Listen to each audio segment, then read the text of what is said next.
Pick up your gear and open your chests. Throw on your armor and head out on a quest. Hey, hey, it's a brand new day.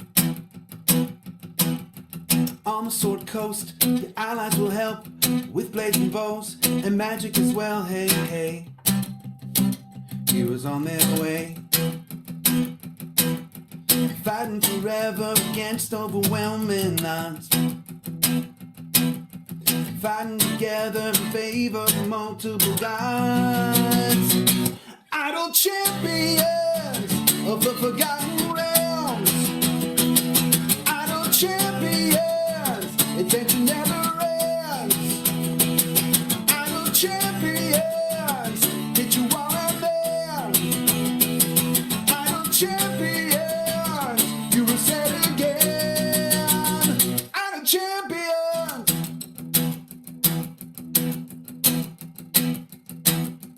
From Waterdeep to Aspendale, head out to Chull or Shadowfell, hey, hey. Together we stay. Walk to the monsters, walk to the boss, walk to the right, it's never a loss, hey, hey. Bad guys to slay. Fighting forever against overwhelming odds.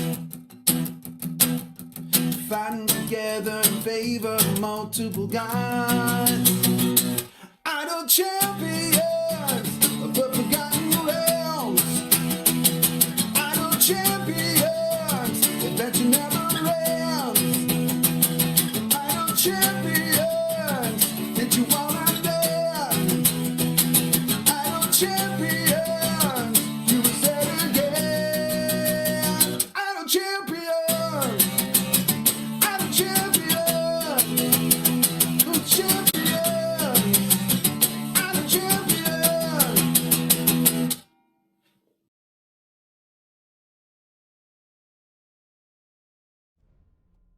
Hello, everybody.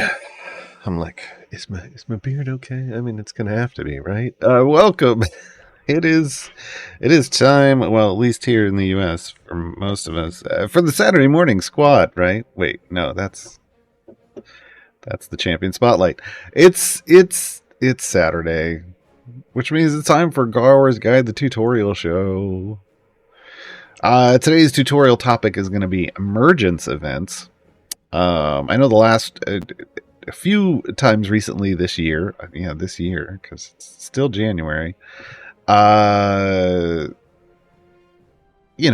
it's like an hour on a topic and then an hour of Q&A.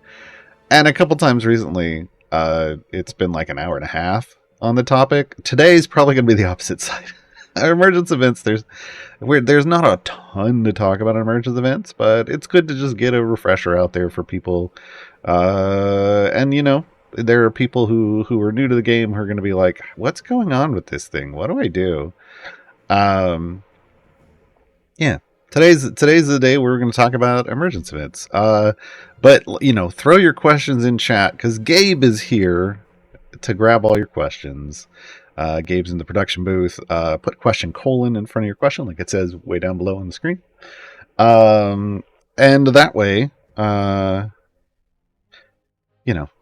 actually see them. But ask about all kinds of topics. Because we're going to have a lot of time for Q&A today. A lot of time. All right, I am hydrated, and we have a topic. It's probably time to start talking about it. So there are a couple different kinds of events in the game. Generally, the most common one that we see is the champion events, the ones that happen 17 times a year, right? Once every 3 weeks or so. That's the main event. But there are other things. There's like what I like to call meta events, like once every season, like or quarter. I should say quarter, because we have these things called seasons now. Once every quarter, there's like a specific kind of outside of the game event. It's just, you log in for 7 days and you collect a reward. And then we have seasons, which are like another kind of mega event that lasts for a while. And yeah, well, emergence events are up here. They show up kind of the same way champion event, all the other kind of events do. You can get rid of the little advertising boxes, and they're here. You click them. There's different kinds of emergence. This time around, we're in an Astral Elf convergence or emergence, excuse me. It can be all kinds of topics. Like our very first one was mind flayers. There can be all kinds of things emerging and invading the Sword Coast, as it says here. Astral Elves are invading the Sword Coast, which is basically the theme of what's happening. Is a bunch of no good individuals are coming after everybody, and you've got to go take them out, right? When this happens, you'll see this box up here. You can click on it. You can even click on this guy's head, and he'll tell you different things. Kind of give you a little idea of what's going on. So it'll repeat sometimes, but there's some different commentaries up here if you like about what's going on. The game doesn't tell you that. It's kind of a hidden Easter egg. But yeah. So your job during these events is to take out whatever is emerging. Whatever is emerging is presumed bad, and you're supposed to go take it out.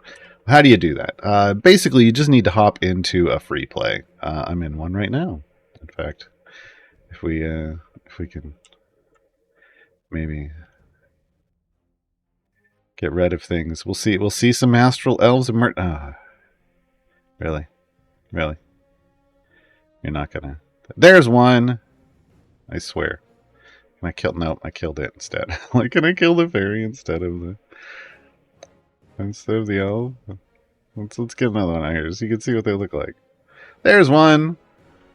See? So Astral Elf. They're just gonna randomly spawn with waves. Hey, look, there's another one.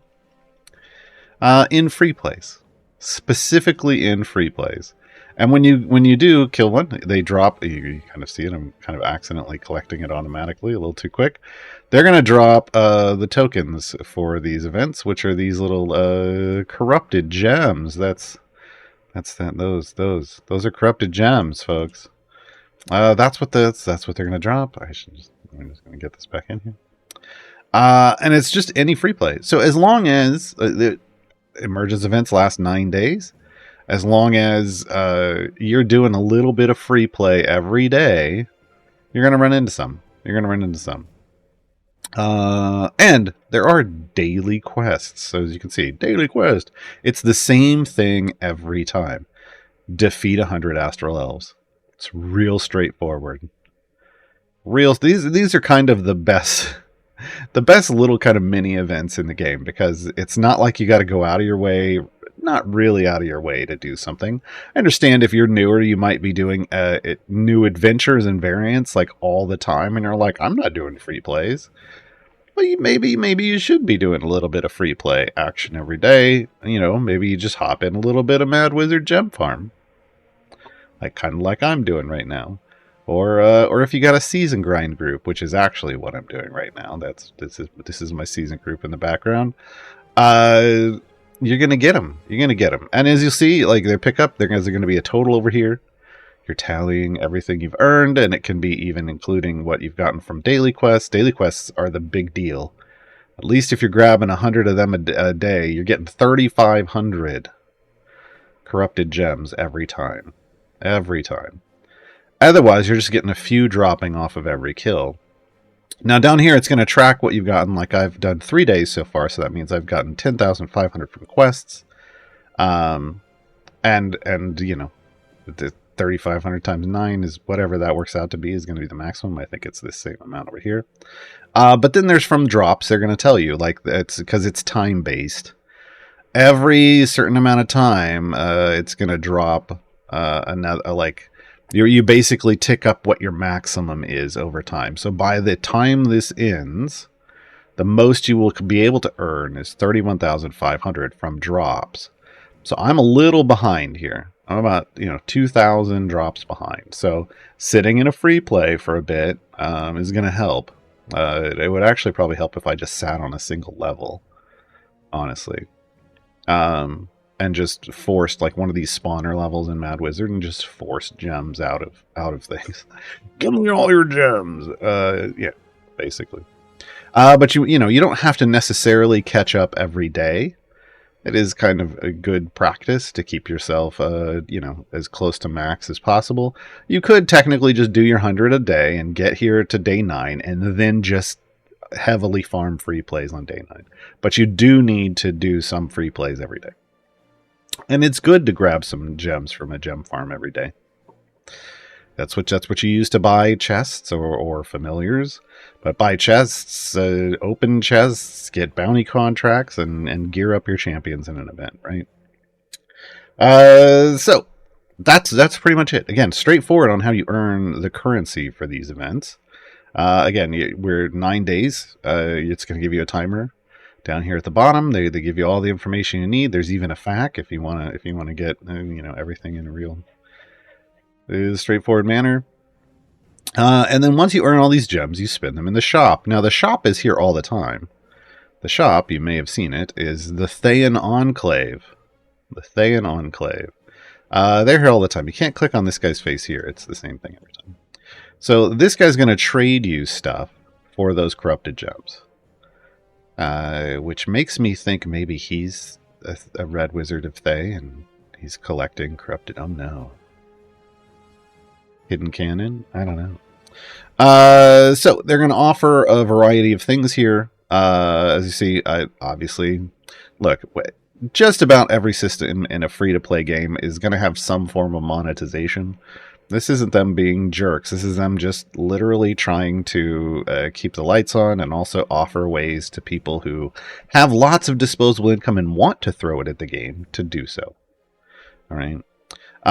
You can have support pigments. This is the kind of the primary method of getting lots of support pigments.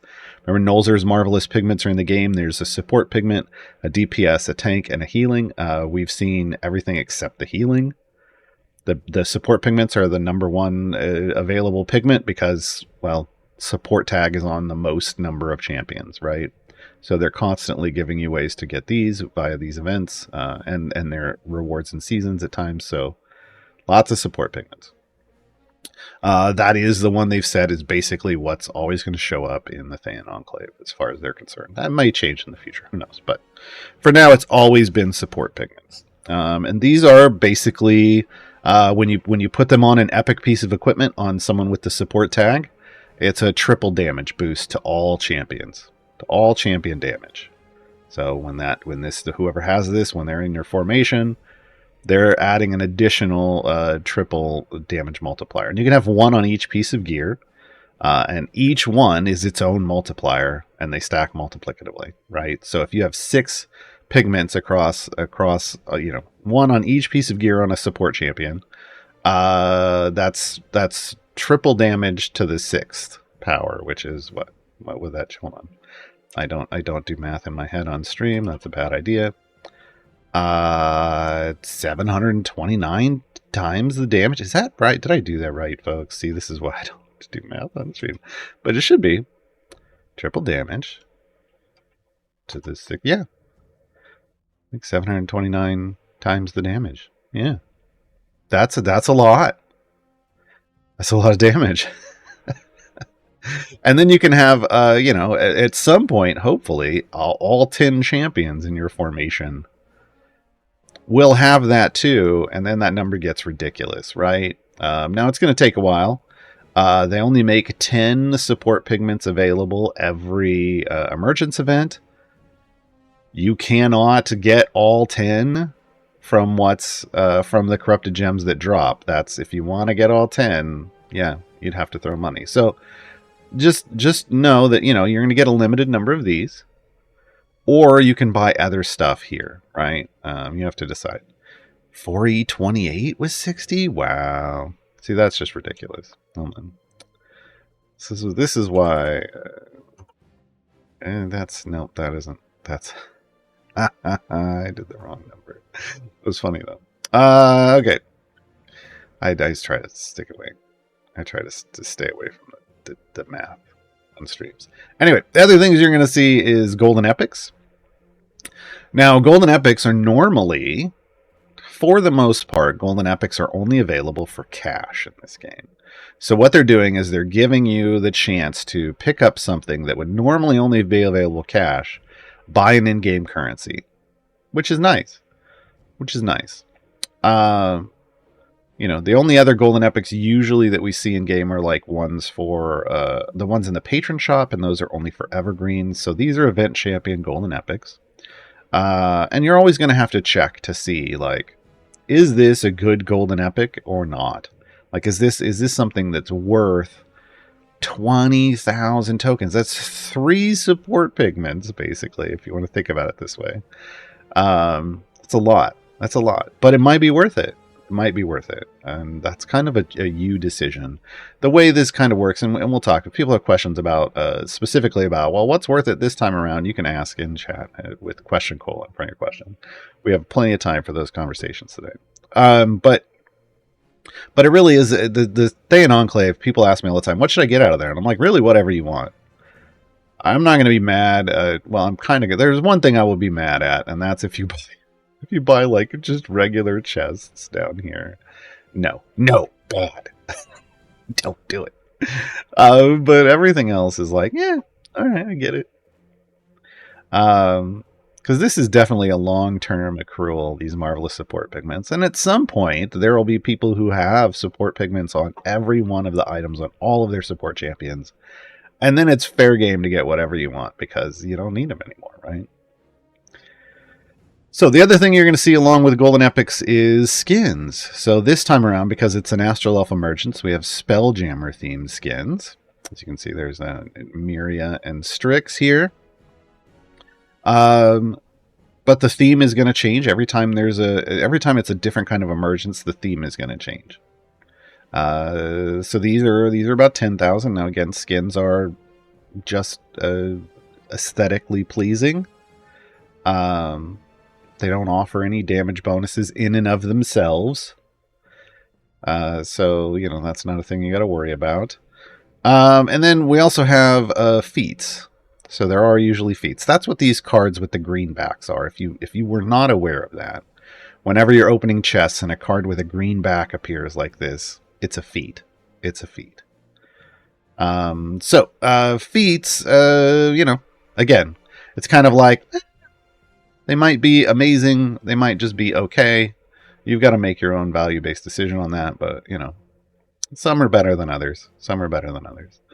And then chests. They always throw a type of, like, here's the chest, and then they'll throw a bunch of champions in there. So it's Miria, Strix, Virgil, Will, Dahani, and Gosrick. I don't know how they came up with that, but they did. It's basically the kind of based off feats, and I don't know. They just threw a bunch of people in the chest that they decided you might want to gear for, I guess.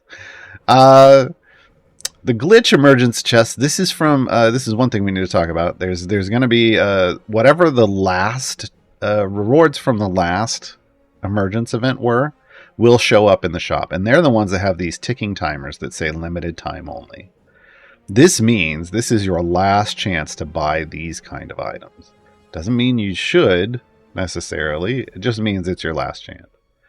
And then again, Modron component chests, supply chests, these have timers, but that's because there's a certain amount that are loaded in. As you'll see, remaining stock 16.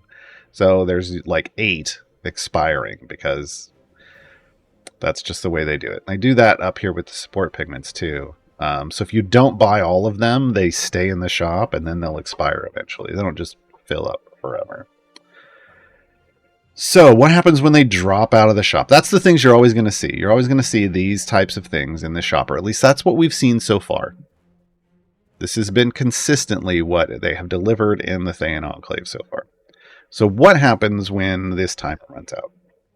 Right. So like this stuff, you'll see there's no timer on these 2 golden epics. That's because these just showed up. These are with the Astral Elf event. But this is from the glitch event. So that was, you know, months ago, or a month or 2 or something. It was a while back.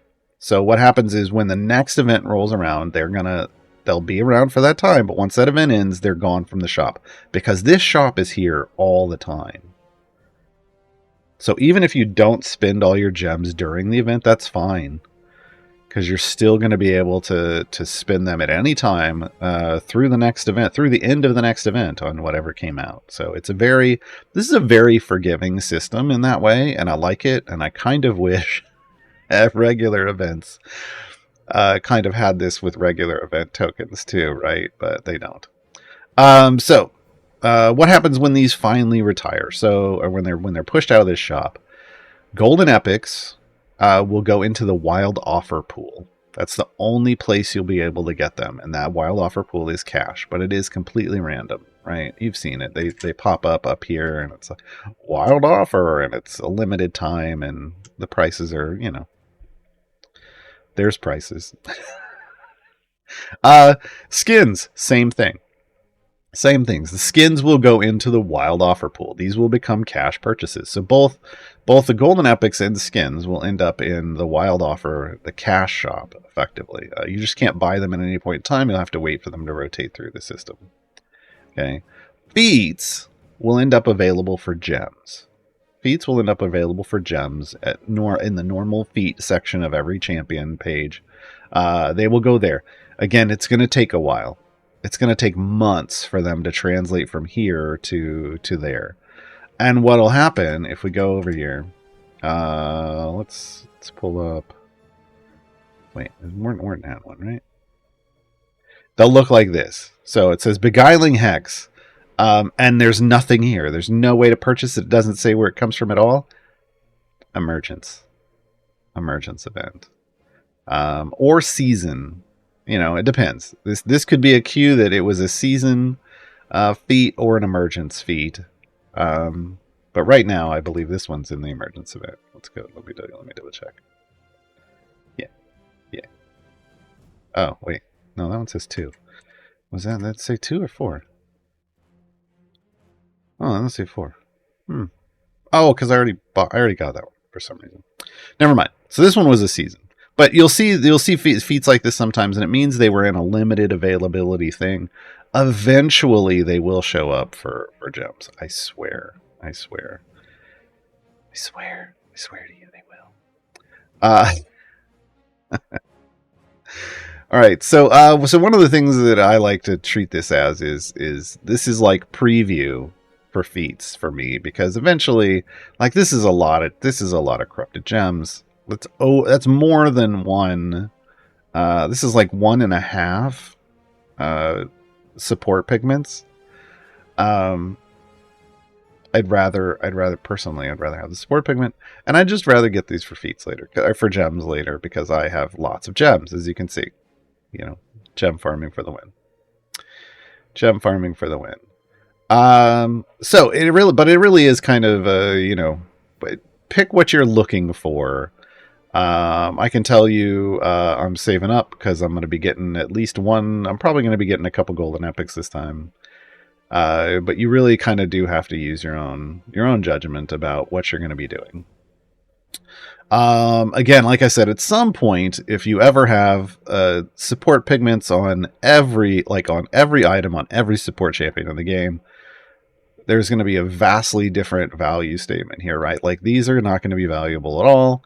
And then you're going to be looking at golden epics and potentially Modron component chests, because as we all know, Modron chests are the most hard to get chests in the game. That being said, their drops are so... The good stuff. The good stuff is the directed quads. If you don't know what that means, you will at some point, and you'll understand completely. And it's just so hard to get them that spending your limited gems here isn't a great idea until you, except as like the last thing you buy, right? Except as like the last thing you buy. So this Thean Enclave is always here. It's right next to the gem shop. It's the corrupted gem shop, the Thean Enclave. It's always going to be here. Yeah. So like I said, I should probably, if I want to catch up, let's see how much I caught up while we were just talking. No, 8,900. I still need like 10,000. If I want to catch up on that, then what I want to get to is this is a quick farm tip. I want to get right here. I want to come back. I want to go right here. 353 is it. This is a spawner. Sometimes the spawner is a portal. And what happens is they're just running out of this just as quickly as they can. Like the second they come out, they're getting killed by my click damage, even at this level because I have a lot of favor here. So, but you could do this literally on area 3 of Mad Wizard, and just kill them as quick as they spawn out. And if you kill them as quick as they spawn, they instantly spawn new ones. So I am generating a large amount. Look, now we're already up 400 gems just as I paused here. It's just going to go wild and it's going to catch me right up. So anytime you're ever back, you find yourself really far behind, go to area 3 of Mad Wizard, turn off auto progress, throw some speed champions in, and just burn through this total so fast. We're going to be caught up in no time.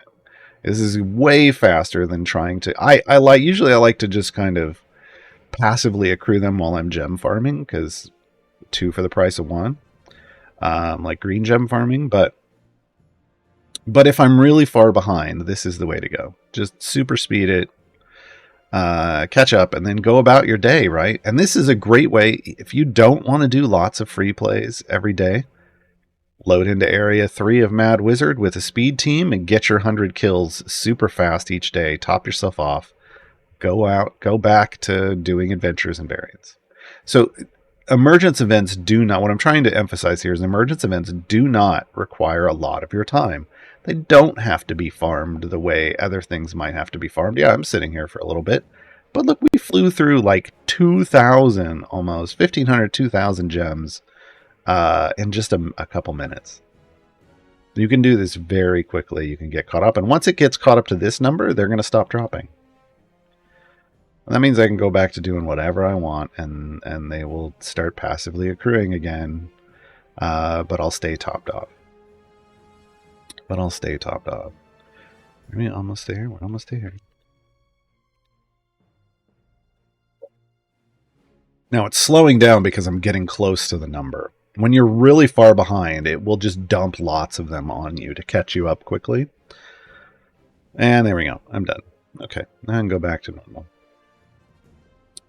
And by normal, I mean right now I'm kind of working on this milestone, I think. Oh no, I'm not getting credit. Why am I not getting credit? Oh, because I just hit the button to move it back. There we go. That should be getting me credit.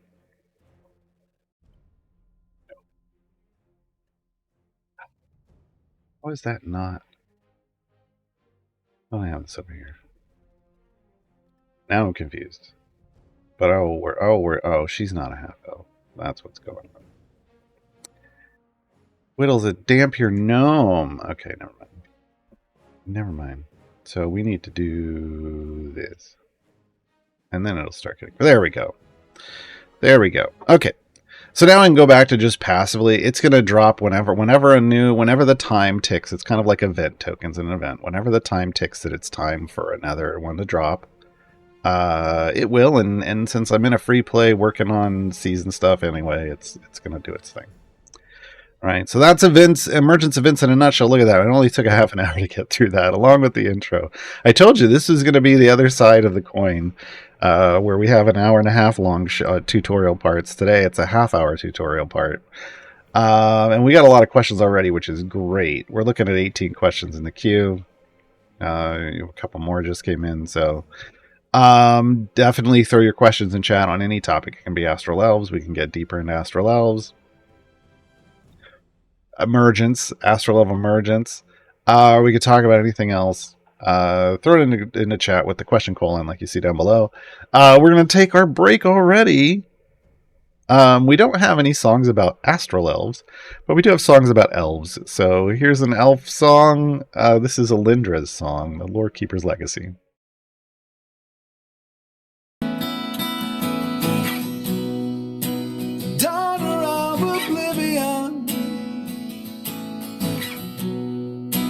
Changer of our fates,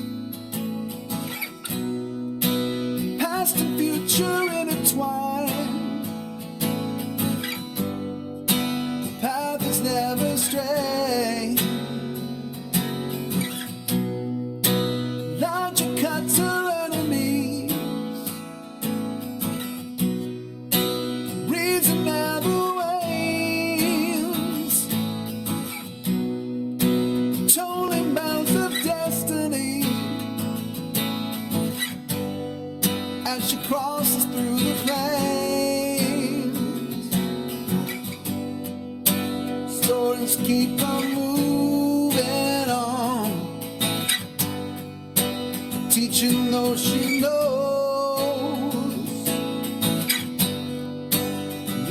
but from dusk till dawn, wonder only grows. She carries her home in her heart, the past and the future she parts with a friend on her shoulders. There's nothing that can hold her.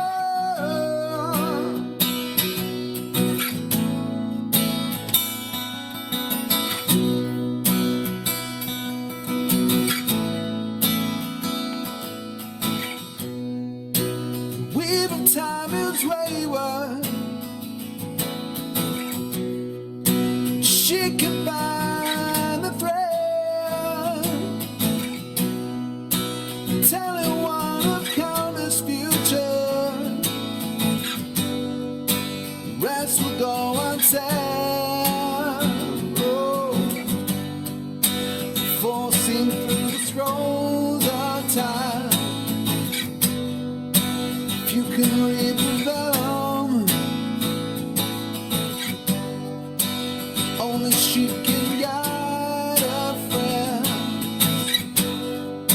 inspire and propel them. She carries her home in her heart,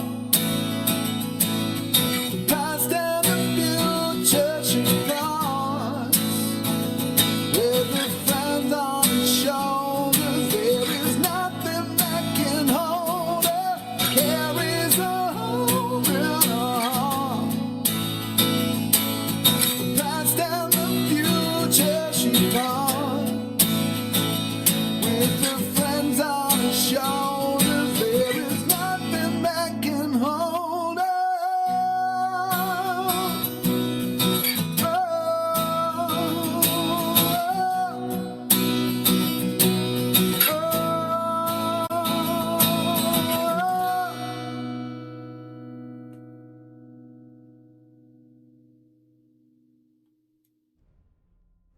I love that song. I mean, to be fair, clearly, I love all the songs from Bardic Inspiration. I miss that show. It was my favorite show on this channel. But there are some that are like that I love even more, and that was a really good one. There, we didn't do lots of slow songs, and that one just really hit. All right, I'm gonna hit up the Q&A. Please put question : in front of your questions, so that Gabe can grab them and throw them in the document over here. Hold on.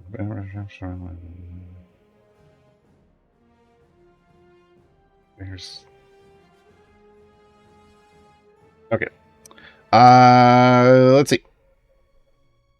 Rough Rider comes in. I'm going to hit the on-topic stuff first. So things from Emergence. Rough Rider asks, "What are these 6 champions emerging from?" I have no idea. I have no idea. Ricardoso, we're a few of these in. Have you had a change of heart on pronouncing them Emergence Events? No, I mean, look, it's an emergence event, which makes it an emergence E. So it's an emergency, right? Yeah. Why not? Rustickenberg. That's where I'm going with that. I hope it was close. What's better to buy? Golden feats? Well, there's no such thing as a golden feat. There isn't a golden weapon either, or pigment. So I'm going to go in the shop again, and we're going to talk about this. This is a golden epic item. It isn't a weapon. It isn't necessarily a weapon. In fact, this is a book. So there's a golden epic. There are feats. They're not golden. These are epic feats. And there's pigments. So in terms of power,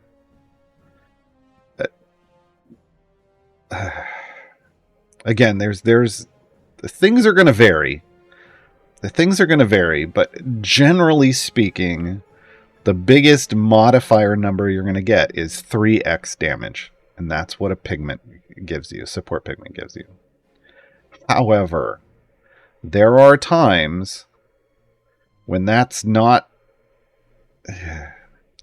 There are going to be feats that probably are going to give you well, look, feats are usually like, hey, 40%, 80%, 50%. depending on what it is, it's not anywhere close to a triple damage, right? But there are going to be times where whatever that feat is a big deal, because maybe that ability is multiplicatively stacking. There are abilities that are in this game that build up stacks for things, and then those stacks multiply against themselves. And when any buffs to them are pre-stack, that includes things like feats. And a pre-stack feat becomes way more powerful than a triple damage pigment. So you gotta use your head here. You just gotta. You just gotta. Now, when it comes to the golden epics, golden is just a 100% more effectiveness of what you've done with that item. So it's like a doubler, sort of. Because of diminishing returns, I always have to be like sort of, not exact, but when we're looking at this, you can, it makes it easy to think of it that way, and it's not horribly wrong. But there are people out there who are really upset when I don't, when I just throw out, it's just doubling it. But here's the thing, once again, sometimes there's item support for multiplicatively stacking abilities with pre-stack multipliers, and in those cases, a golden epic, big deal. Now, in this case, this golden epic is for Virgil, and it's for a speed ability. Here's another reason that some people will want golden epics: for speed items. This Virgil's speed item has a cap to it, but it's very high. It's 1,000. When it's shiny, it's 1,985 item levels. That's a lot of item levels, because that's average, usually roughly average across the whole champion, because you can't just direct them onto one item. So that means I put a lot of item levels into Virgil. A golden epic means I have to put fewer in. I'm going to get a refund. I'm going to get about 500 item levels back just off this one item. And if I'd had it before I started leveling them up, I would have invested fewer item levels overall into Virgil to get him to the speed cap. So this could be a big deal. This could be a big deal.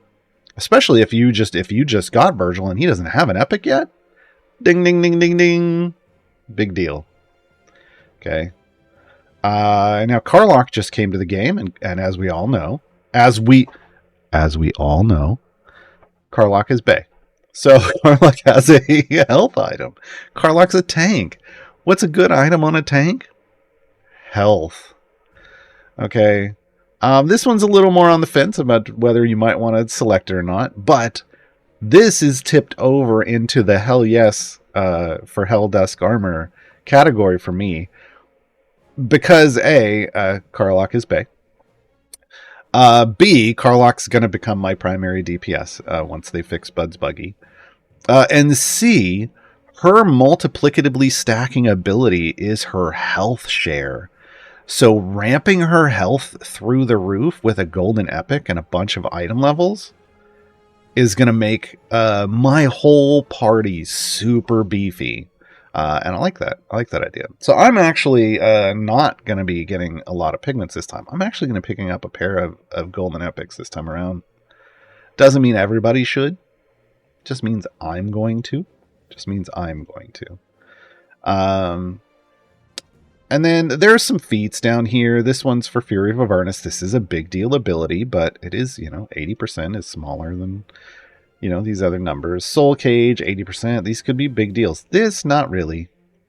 50%, Stroke of Green. This is weird. This one is, I don't know. Maybe if you're a Dahani main, it's probably a yes. Increases the chance of applying a Stroke of Green by 80%, which is weird because it's a 33% chance of applying. So I think that takes it up close to 60%.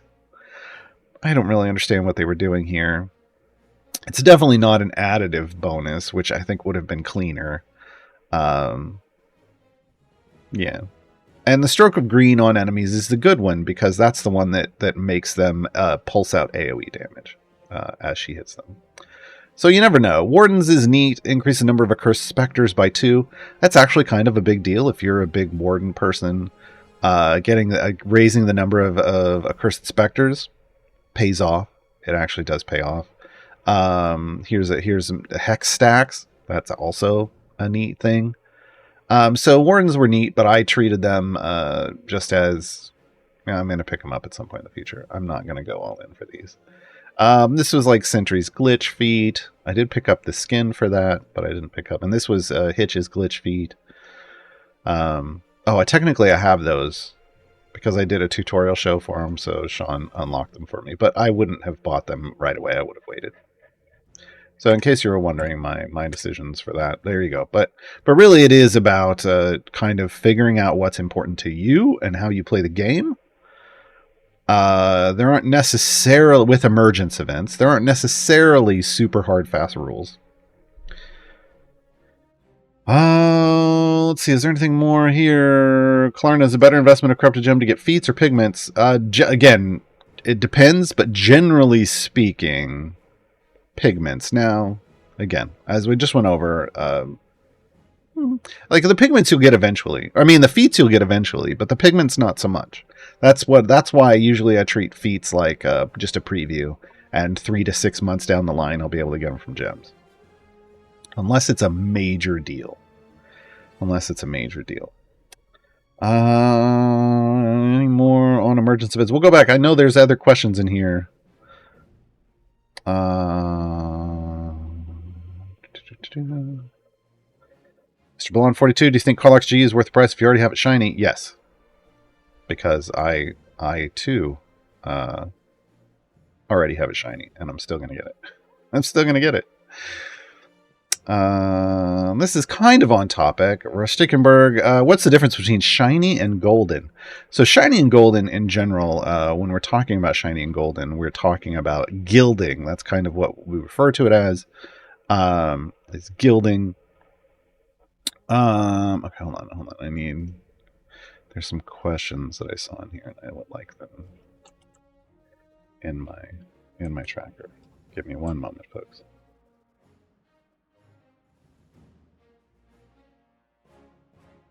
So we're talking about gilding. So normally items come ungilded. Let me hover over an ungilded item. So we're talking about the inner border and the text at the top. And you'll also see that it says level 347. These are all indicators that it's normal. So it's kind of got this coppery, bronzy color. I don't know if it's copper or bronze. But it's just a brownish, right? To my eyes, at least. Color is subjective. This is what we generally refer to as ungilded. Now, shiny is silver.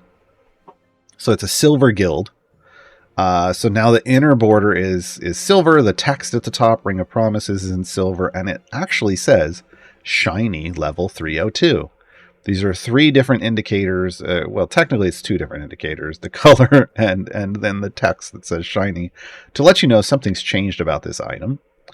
And then... and I picked somebody who didn't have a golden. And then there's a golden. So that's the gold inner border, the gold text, and then it's going to say golden level, right? So these are gildings, and these are... the devs have basically stated, well, we never intended everybody to have everything gilded, like everything shiny or everything golden. That was never our intention. They're boosts. And what they boost is they boost the effectiveness of that item, basically the effective power of that has been put into that item based off its rarity and the item levels you put on it. It boosts that by a percentage. Shiny is a 50% boost. Golden is a 100% boost. These do not stack. And what I mean by that is I have a shiny here on Karlach. When I get that golden and I put that on Karlach, what's going to happen is the game is going to refund me a potion of polish. That is an item that you can make any item on any piece of gear on a champion shiny with. It will refund it because it doesn't stack. It's either a 50% bonus or a 100% bonus. Okay. Now, if you can't put a golden on a golden, technically you shouldn't be allowed to, but there have been some glitches in the game that have let people do it. Doesn't do anything. So don't do that. You can't put a shiny on a shiny. However, if you do get everyone guild, like every item here is gilded, either golden or shiny on Baloth. If I were to open a chest and it were to drop for that was just for Baloth, like a named Baloth chest, and I got a shiny item out of that chest, it would be a dupe shiny, duplicate shiny, and I would get an extra 125 item levels on whatever item it dropped on. So I would get a big boost to item levels, but I don't get a potion of polish or anything. Okay. So you're getting a boost to the power of the item.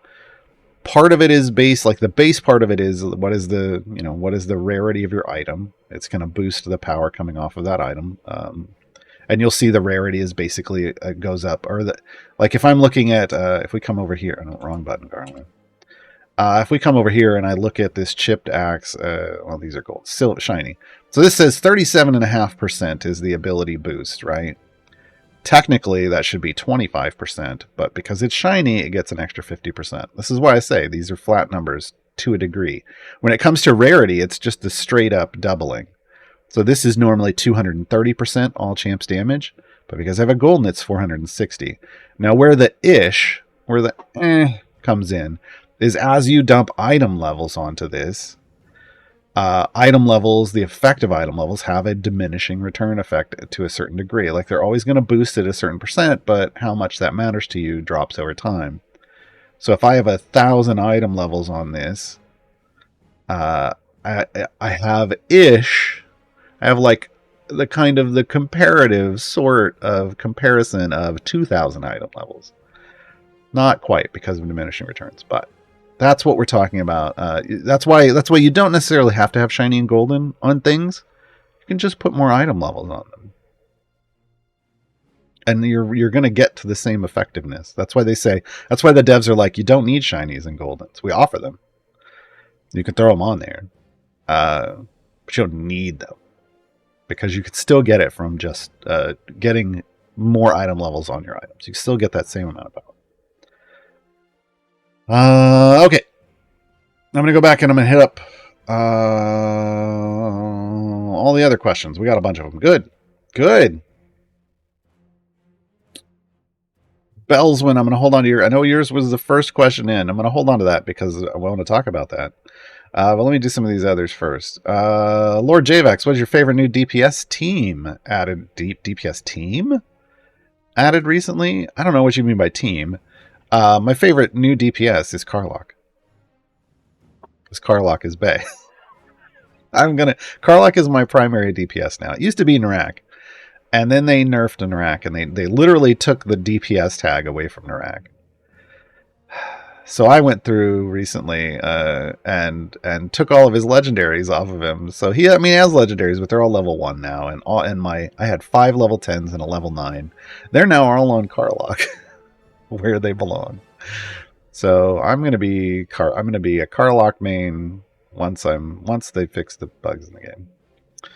Onyx Square, do you have an assessment of Will yet?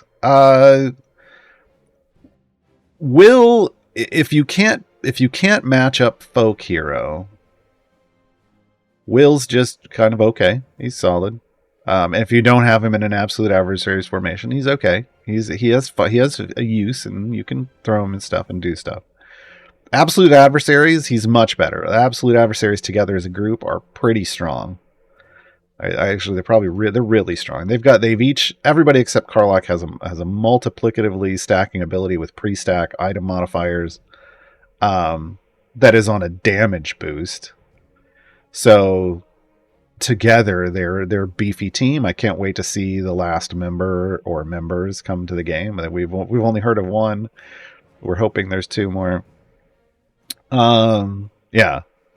Now, if you can play Will's Folk Hero game, if you can build specifically around Folk Hero and get those 4 stacks of it, it's ridiculous. It's ridiculous. But keep in mind, Anytime we're talking about a champion who we refer to as OP, because of multiplicatively stacking abilities that have an item that boosts the pre-stack multiplier, if you just have generic gear and a handful of item levels, or dozens of item levels, or even hundreds of item levels, it's not really going to do a whole lot. It'll be okay. Anytime you have that kind of item support, you need 1,000 or more item levels. Like, you really need to start aiming for like 1,000 and go up from there. And have, the more you invest, the more ridiculous it becomes. See Artemis. Artemis isn't great when you pick them up. They're not. They're pretty garbage, and they're pretty garbage for a long time. Until they might be better than like a Jarlaxle. That's not saying a whole lot. But they're not great until you invest heavily into them, and then they're strong. There was a long time nobody cared about Artemis. And then suddenly people could get lots of item levels and lots of positional formation abilities, and then everybody cared about Artemis. And that's kind of where we are right now. Although, to be clear, you don't have to play the game with Artemis. I don't. And I still play the game just fine. Yeah. Let's see. Headhunterama is the speed Modron core the most important to level to 15 before focusing on the others? Yes. In my opinion, yes. Currently on my Dex, Modest, and Magic core, slowly leveling my background parties and speed on my main. Yeah, that's what I do. Yeah. So here's the thing about yours. So we're talking about Modron cores, folks. If you don't have one yet, or you don't know what they are, these are Modron cores. There's a whole multi-party system, and these cores that do automation but also provide bonuses. Yada yada yada yada. So the speed core is the second. Well, it's kind of the most important early core. You get, when you do your first split the party, you get your modest core, and when you do the second split the party, you get your speed core, or the fast core, however you want to call it. So early on, when you're talking about having those two, well, even later, I really feel like even if you've got like a Dex core or an unaffiliated core, those two are like the strongest cores in the game. Ultimately, they become the strongest cores in the game. None of that matters early on. What matters early on is a combination of speed and power, and that's what the speed core / fast core provides. In fact, for a newer player, just getting to level 15 and having full epic nodes, comparing the modest core and the fast core, the damage on the modest core isn't much more than what's available in the fast core, and the fast core is faster at completing stuff.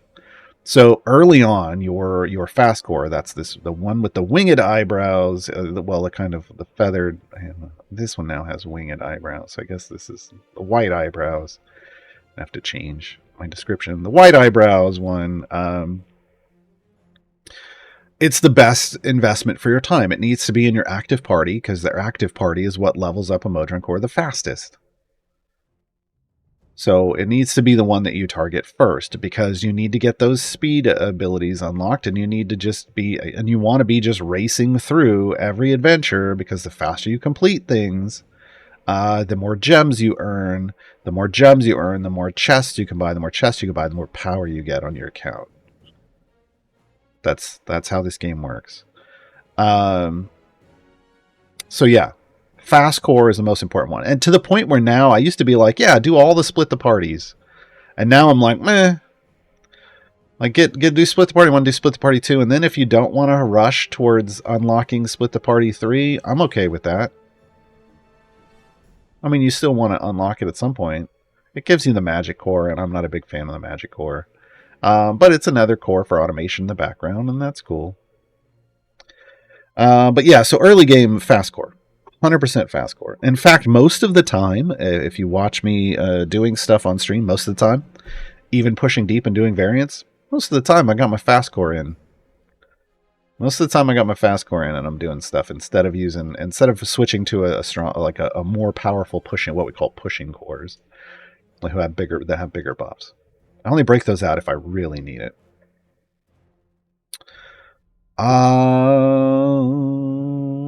Textati T. That's what I'm going with this week. Not that now that all the evergreens I have are full purple. Nice. Good job.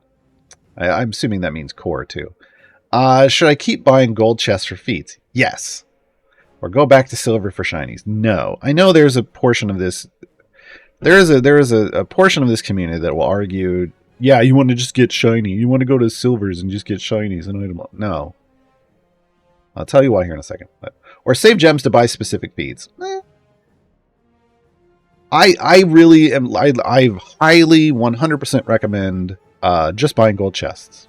Just keep buying gold chests until you have all the gold chest feats. There are a lot of gold chest feats in the game. You only have a 1 in 25 chance to get one, so 1 out of every 20. Oh, I forgot to mention this about shinies. I'm gonna do a rewind and talk about gilding again here in a second. So 1 in 25% chance to get a feat out of a gold chest. Regular gold chests are the only ones that drop feats. And there's no pity timers, so you really just have to open lots of them. Now, the bonus there is you're not just hunting for feats. You also have a chance for shinies. Here we go. I'm just going to throw it into this. The chance to get a shiny out of any chest that drops gear. Any chest. Silver, gold, electrum.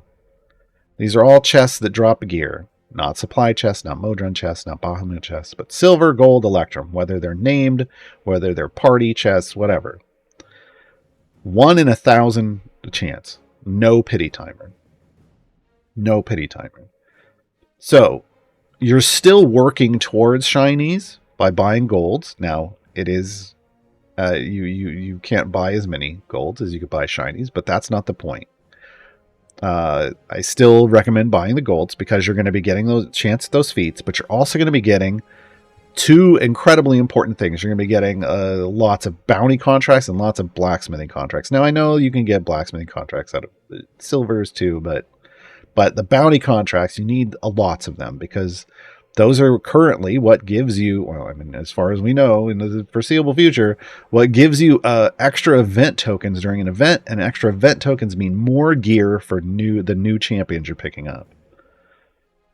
They're really, it's a big deal. It's a big deal. So you want that stuff.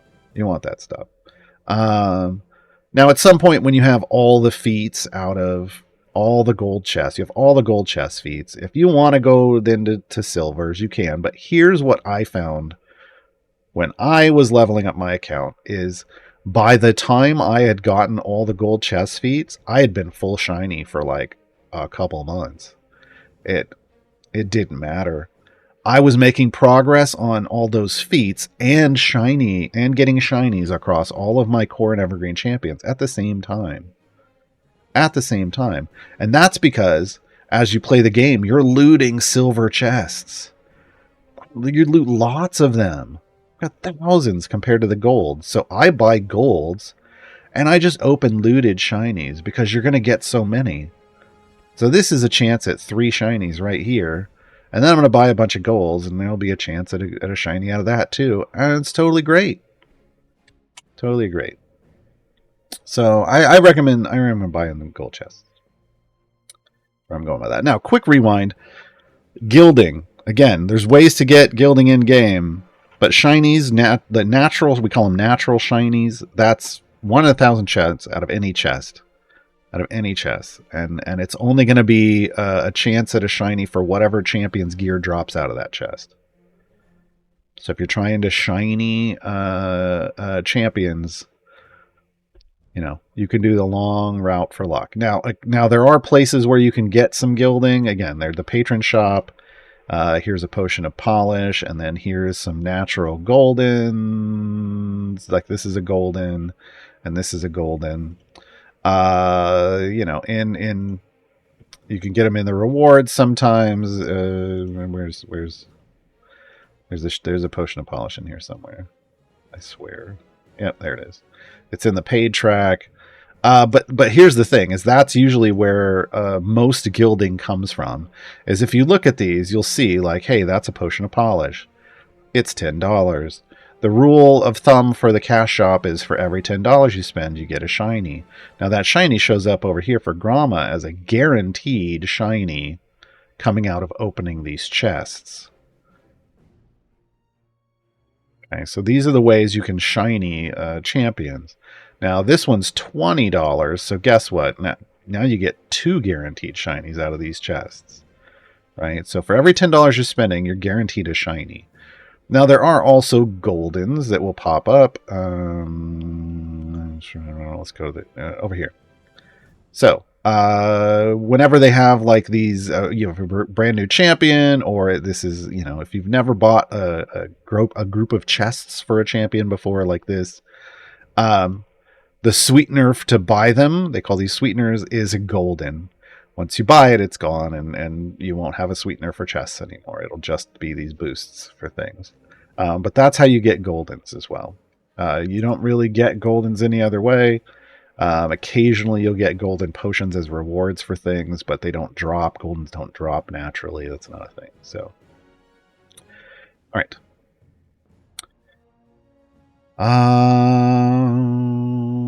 I'm going to come back. We're kind of at the halfway point. I'm going to come back into Bellsman's question right now. And then we're going to go back to the Q&A. Bellsman asks, Presto? How awesome is this? Can we talk about Presto? Yes, we can. Yes, we can talk about Presto. Folks, if you have not heard, Presto is coming to Idle Champions. Presto. Oh, geez. That came out of nowhere. Kind of like Presto's magic.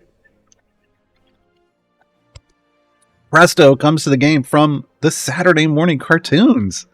Just like Dungeon Master, we're finally getting, or at least we got one of the kids from the Saturday morning cartoons. They have reimagined Presto in a kid form, because there's, spoiler alert, adult versions of the kids from the cartoons show up in the most recent D&D movie. But yeah, we get the kids. So Presto's going to arrive in the event on Wednesday, this coming Wednesday. Noon Pacifically. Their affiliation is the Saturday Morning Squad. That was the joke I made at the top of the show, folks. See, I was on topic. The Saturday Morning Squad. I love it so much. Age 14, so these really are kids. So they're going to work. I mean, this right away we know, hey, they're going to work with Dungeon Master, because Dungeon Master likes kids in a good way. So yeah, neutral good wizard. They're going to be pure support.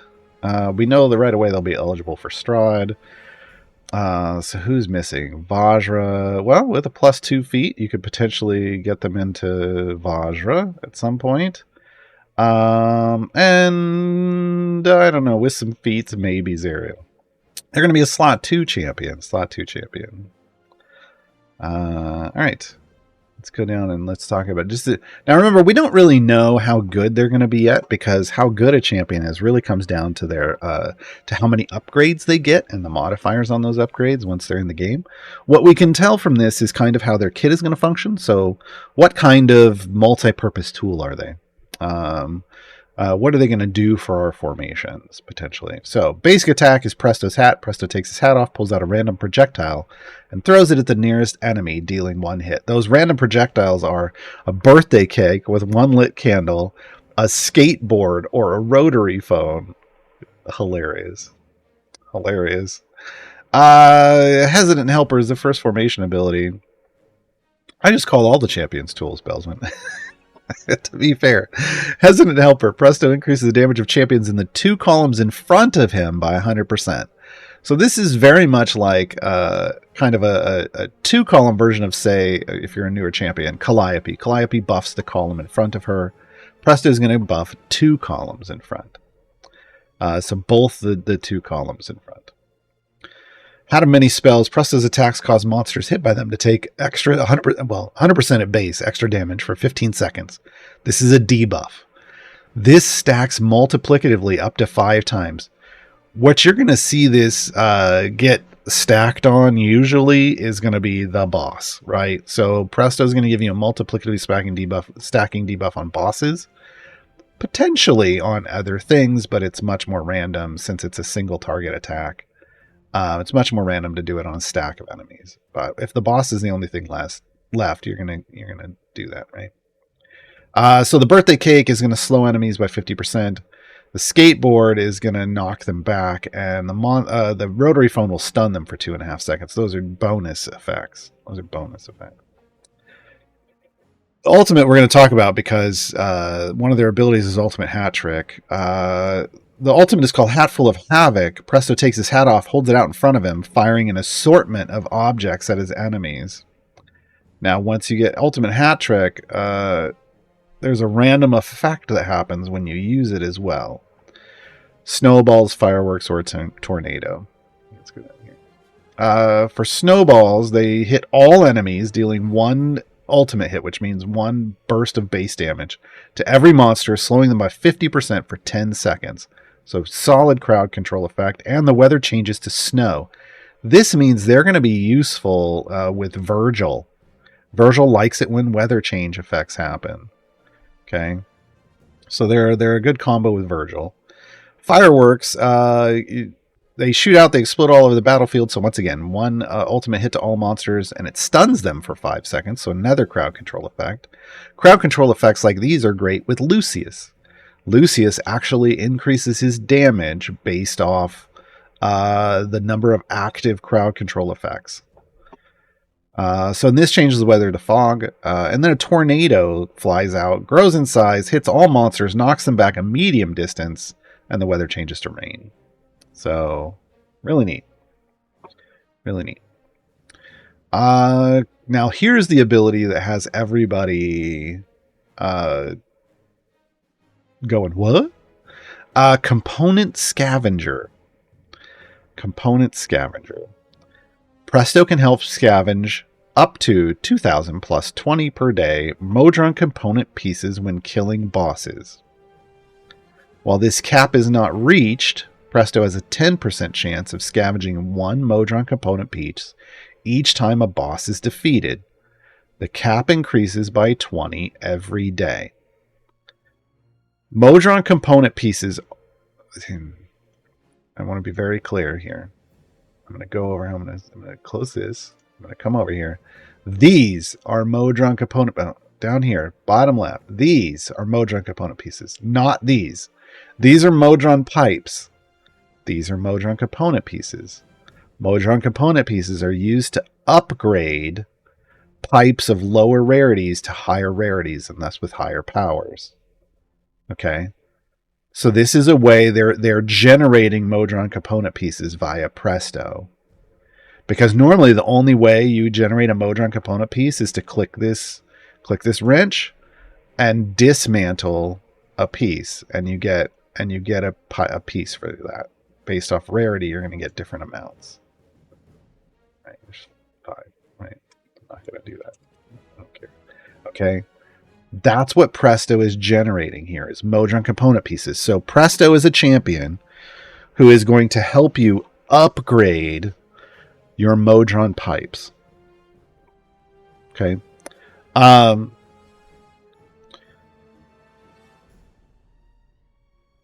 going to read this. It wasn't a question, but Knocked Out Panda, I guess that helps solve for chests being annoying to get certain pieces. No, not really. Not really. Because the piece that I'm always, like, as I've said earlier, the piece that I constantly want are quads. I want epic quads that have directed functionality. There's no way to upgrade those from lower items. They only drop at epic. Now, what it's going to do is it's going to give you more of those.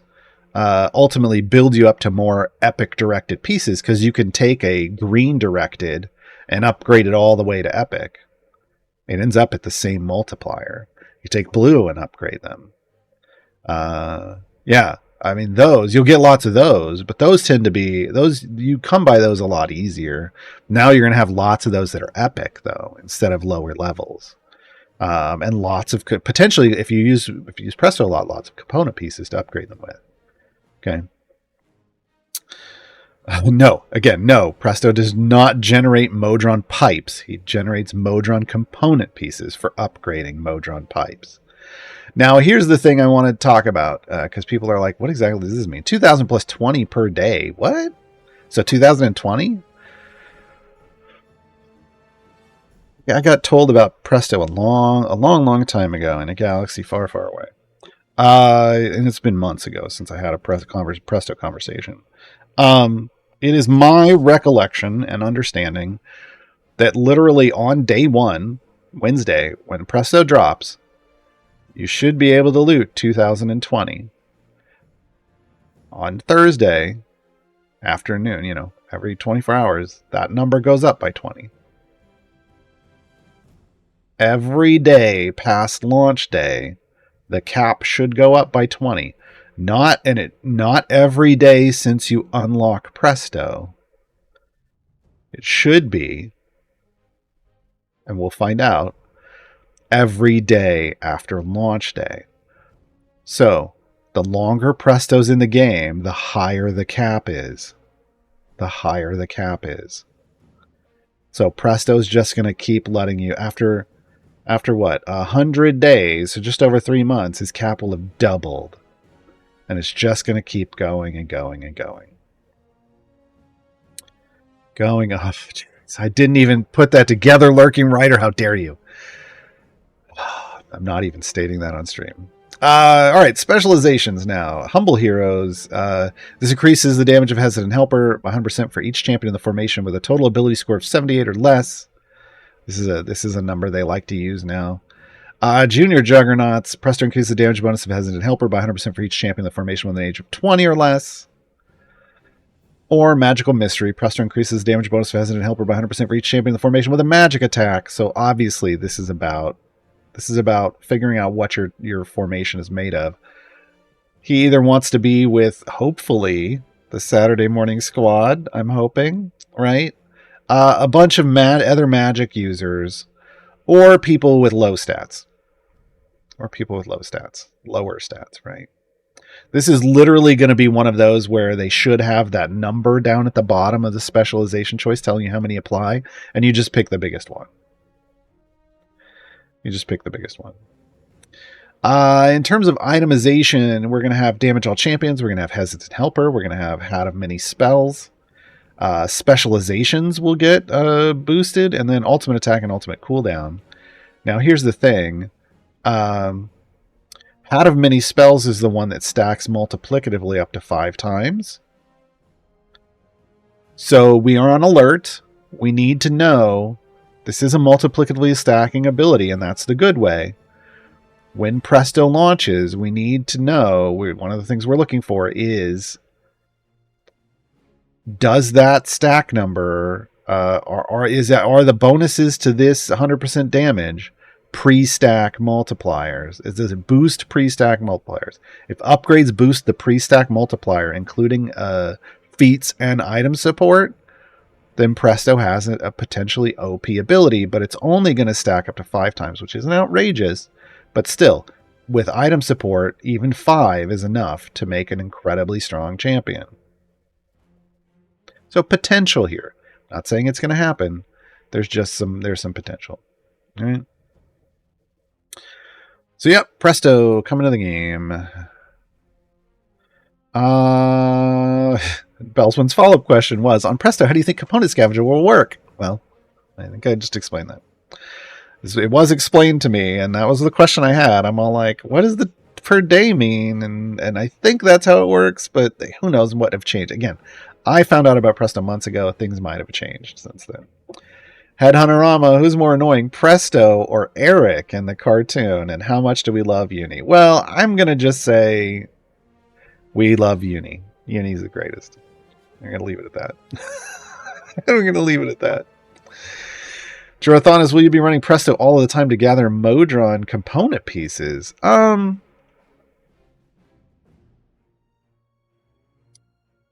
be honest. As you saw, I have a lot of Modron component pieces already. I have about 14,000.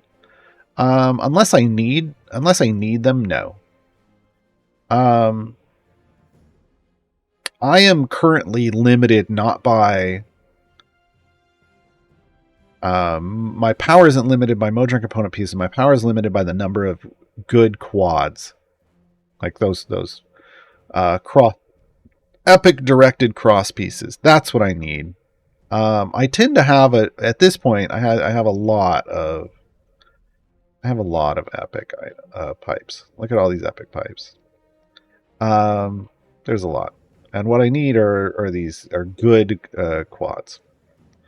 And when I do upgrade, I'm usually upgrading. Look at all these, with dozens of blues, directed blues. I'm usually upgrading from a blue, which isn't, which isn't as hard as upgrading from greens. Greens only have a limited number of directed pieces anyway. So, and I'm at the point where I know what pipes I can get rid of. Whereas when you're new, you don't want to really get rid of any of them. So Presto is going to be a big deal for people who are newer to the Modron game. I'm a couple years deep into Modron chests at this point, so that's going to be different from newer players. So I think Presto is going to be a kind of a big person, hopefully, to use for Modron component pieces for people who are starting off that game and who want to upgrade their pipes. See if there's anything else about Presto. Nope. Okay. D2 Crafty One. Forgot where you went to do this Emergence event quick. I went to Area 3 of Mad Wizard. Area 3. I think you can just sit on Area 3 and you're fine. And also, will Presto have to be an active character or can they be in the background? I don't know. They better be able to be in the background. If they don't, I mean, someone's going to find out real quick. And if they don't function in the background, someone's going to need to fix that real quick. Because yeah. All right. Back to generic questions. So you can ask questions about whatever you want today, folks. We got lots of Q&A going on.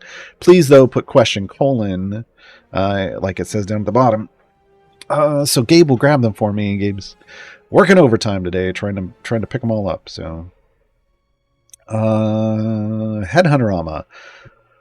I am solidly grinding in the mid game and have been focusing on finishing all content in each area to include variants to get it to 100%. Is that the best use of my time? In my background parties, I'm doing patron variants or free plays to get chores done.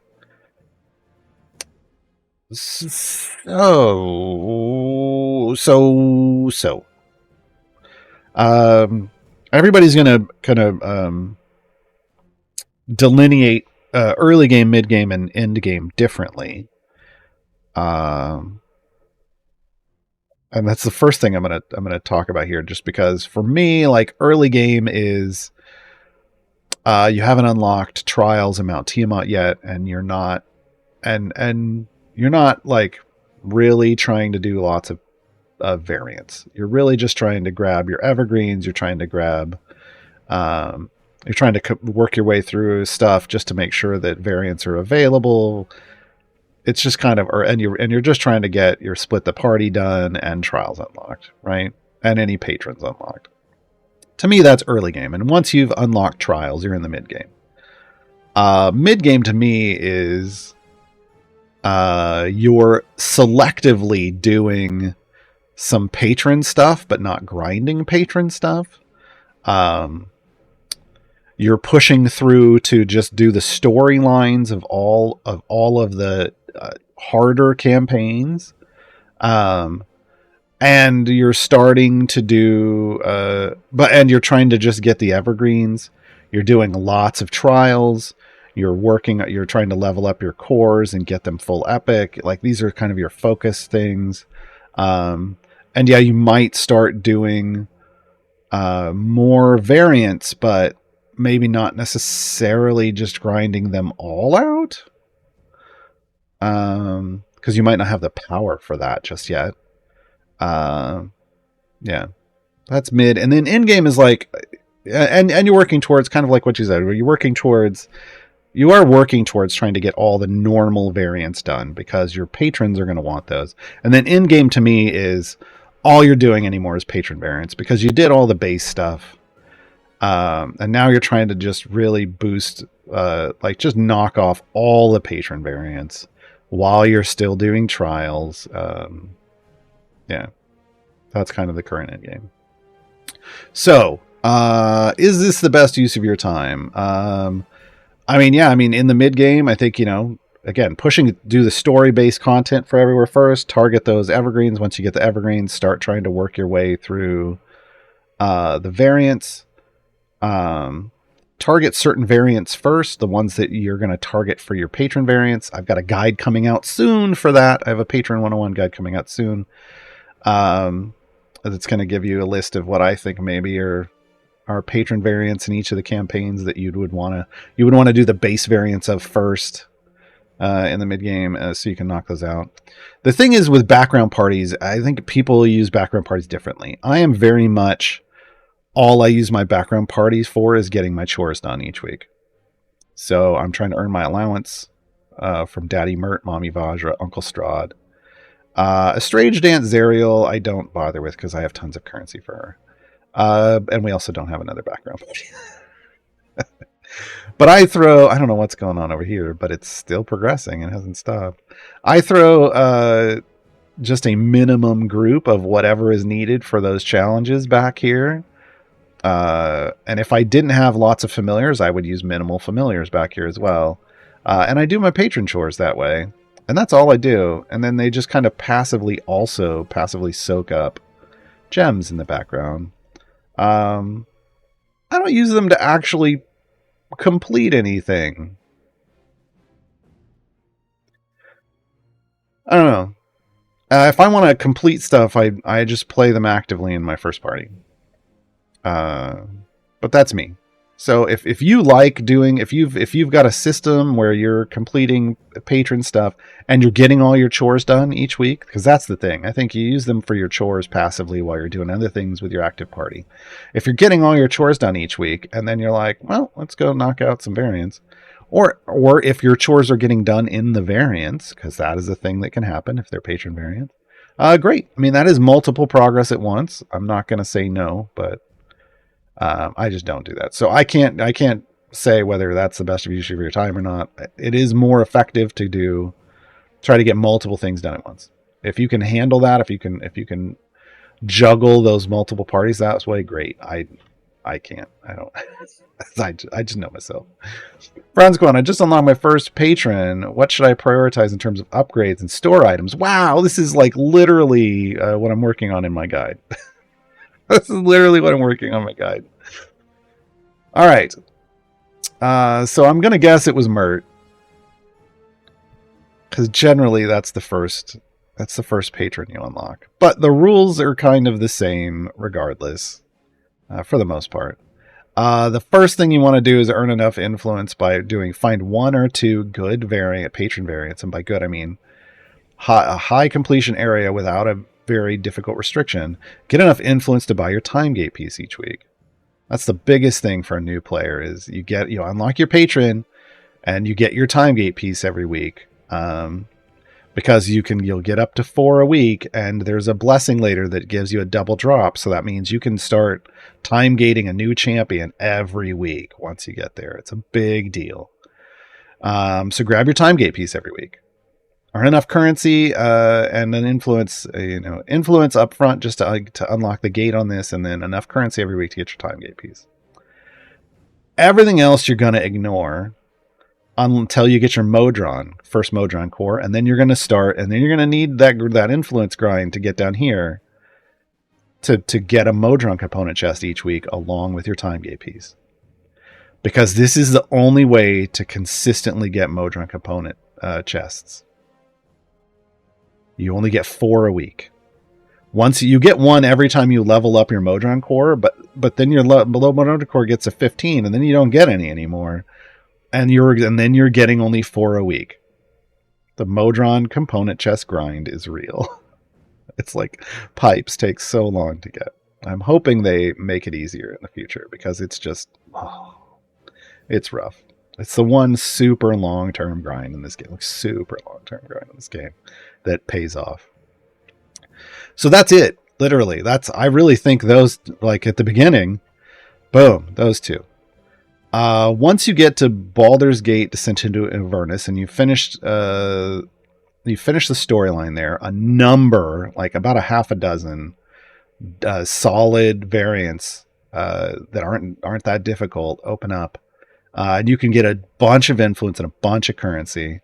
And then you can grab like the Golden Flame Skull. This is a familiar. So grab the familiars are kind of the next priority in my opinion. After that, I really don't think there are any of these early on that matter that much. If you don't have Warden, you can unlock Warden by picking up the skin for Warden. It also unlocks them.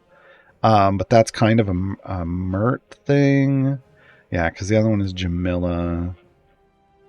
And that's Regis. And this is going to be Ray. Yeah, so Mert you can get Warden, but that's it. And the rest of this stuff isn't as big of a deal. These one-time purchases at the bottom. You would only pick them up if it's something like, I think if it's something that's like over here for Strahd, there's a feat for Gromma, if you have Gromma, that qualifies her for Strahd patron stuff. It's somewhere in here. I don't know. I scrolled by it like 3 times. Right here. So opening up a champion to do patron variants is usually a good thing. But the rest of the time, it's like, I'm not saying they're not good bonuses, but you can get Krond here also from Strahd. So there's ways, there's some things you could look at, but the rest of the time there you can wait until you're swimming in current patron currency to start picking up that rest of that stuff. You definitely don't bother with patron chests early on, and pretty much never buy potions. Pretty much never buy potions. They're pretty garbage. Now, when you're talking about taking your influence and boosting perks, go for it. There is no downside to coming over here to the perk tab and boosting stuff. If you're going to be doing if you're going to be grinding Mert variants, then you want to lean towards upgrading the local side over the global, like efficiently upgrading. But if you're just doing generic stuff, you want to lean towards the global over the local. Okay, and you can reset. We can reset perks and get your influence back without any loss. This is not like Blessings in Favor where you lose it. You can do this as many times as you want. Okay. And again, I'll have a guide out soon that'll have more information on that. But it's a lot of what I just said. Gobbler for Life, do I recall you recommending Virgil and Karlach's GEs? I mean, I'm going for both of them, yes. If you've got Virgil, you want that golden epic because you want that lower cap on item levels. And if you're gonna be using Karlach, if you're gonna be using Karlach, having a health GE is a big deal, especially for her. Even more of a big deal for her, not just because she's a tank, but because she multiplicatively stacks her health share off tadpole stack. So, yeah.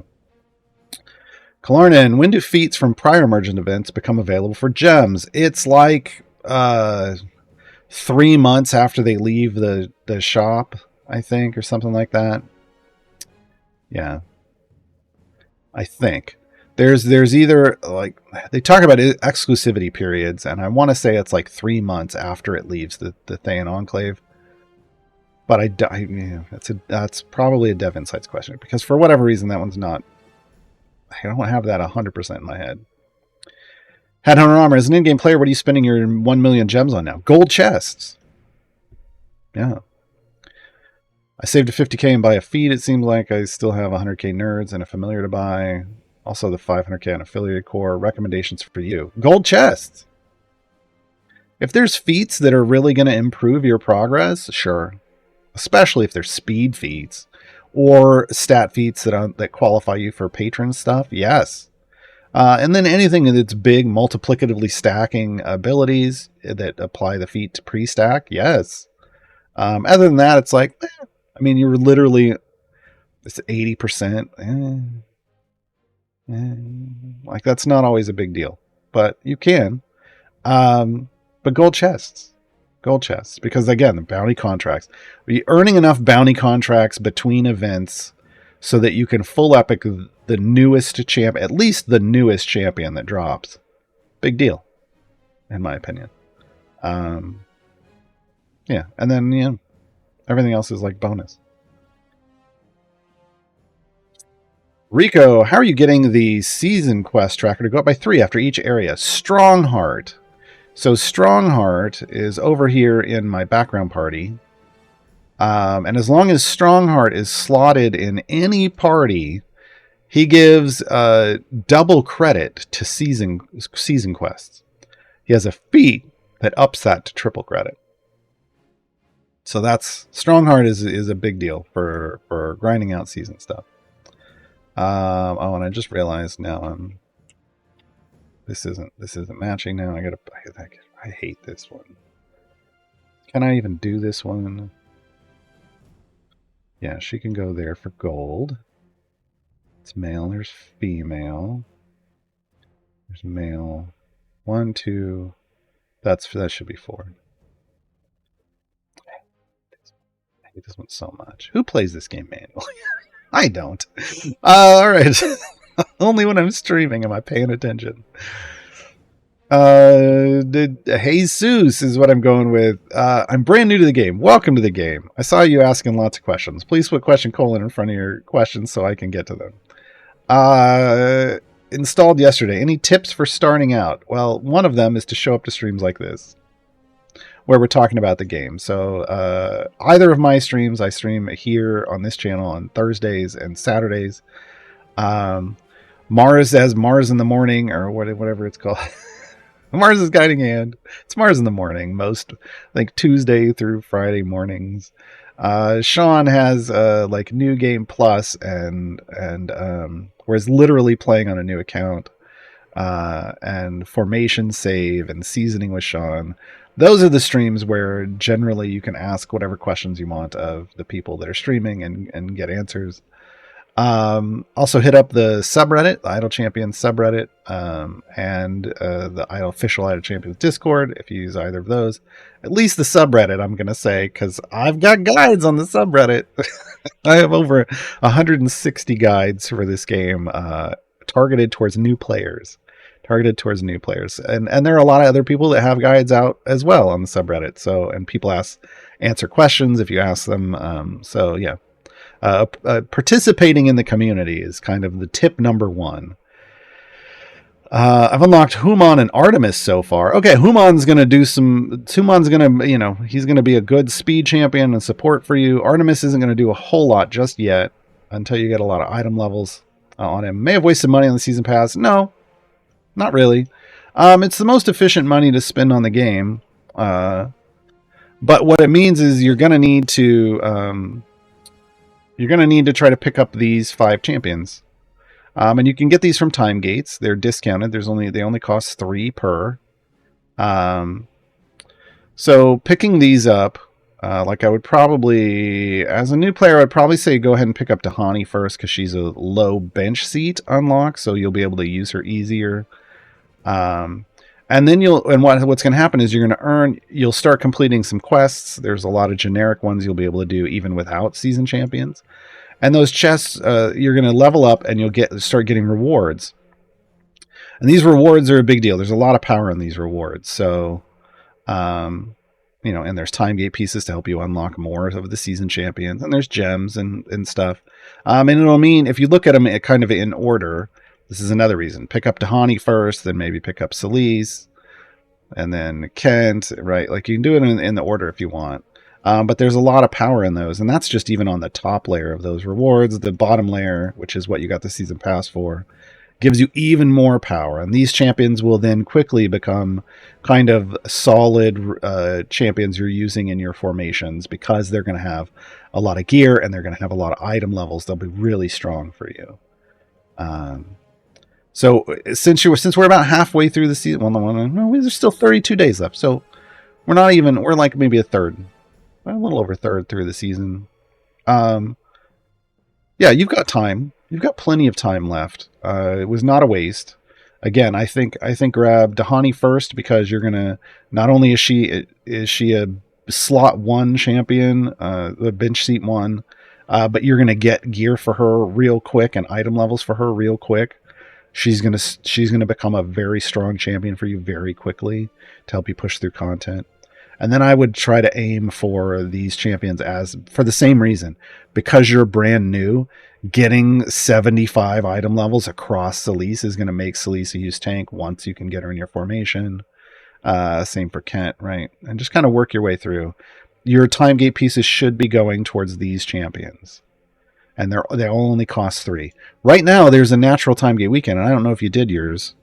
If you come over here, free time gate weekend, at the top, there's going to be 3 that are free.